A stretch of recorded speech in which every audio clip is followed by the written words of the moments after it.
BC, BC, BC. తెలంగాణలో 3 ప్రధాన రాజకీయ పార్టీలు ఇప్పుడు ఇదే మంత్రాన్ని జపిస్తున్నాయి. ఒక వర్గం కోసం అన్ని వర్గాలు పోరుబాటకు సిద్ధమయ్యాయి. స్థానిక సంస్థల ఎన్నికలు చావో రేవోలో మారడంతో 3 పార్టీలు బీసీ రిజర్వేషన్ల అంశాన్నే బ్రహ్మాస్త్రంగా భావిస్తున్నాయి. ఎవరికి వారు గల్లీలోనే కాదు, ఢిల్లీలోనూ కొట్లాడేందుకు సిద్ధమవుతున్నారు. బీసీ రిజర్వేషన్ల విషయంలో ఎవరు తగ్గేదేలే అన్నట్లున్నారు. బిల్లు ఆమోదం కోసం ఎందాకైనా వెళ్తామంటుంది తెలంగాణ ప్రభుత్వం. రాష్ట్రపతిని కలిసిన విజ్ఞప్తి చేయాలని మంత్రివర్గం నిర్ణయించింది. ఆగస్టు 5 నుంచి 7 వరకు ఢిల్లీ వేదికగా రేవంత్ బృందం కార్యాచరణ అమలు చేయనుంది.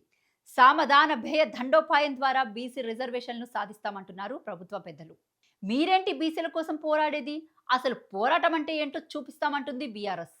బీసీ రిజర్వేషన్లపై రాష్ట్రపతిని కలుస్తామంటున్నారు కారు పార్టీ నేతలు. ఢిల్లీ రావాలని కేసీఆర్ నేతలు కోరగా సరే వెళ్లి కలుద్దామని చెప్పినట్లు తెలుస్తుంది. ఆ తర్వాత కూడా ఫలితం లేకపోతే మున్ముందు ఇంకాస్త దూకుడుగా ముందుకెళ్దామంటున్నారు నేతలు. బీసీ రిజర్వేషన్లపై కాంగ్రెస్ డామాలాడుతుందని, దమ్ముంటే కార్పొరేషన్ చైర్మన్లు బీసీలకు ఇవ్వాలని డిమాండ్ చేస్తున్నారు. ఇటు బీజేపీ నేతలు మాత్రం కాంగ్రెస్ ప్రభుత్వంపై కన్నెర్ర చేస్తున్నారు. అది బీసీ బిల్లు కాదు, ముస్లిం రిజర్వేషన్ల బిల్లు అంటున్నారు.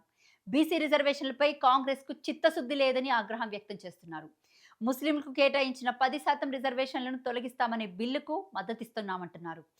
ఎమ్మెల్సీ కవిత సైతం బీసీ బిల్లు సాధన కోసం పోరుకు సిద్ధమయ్యారు.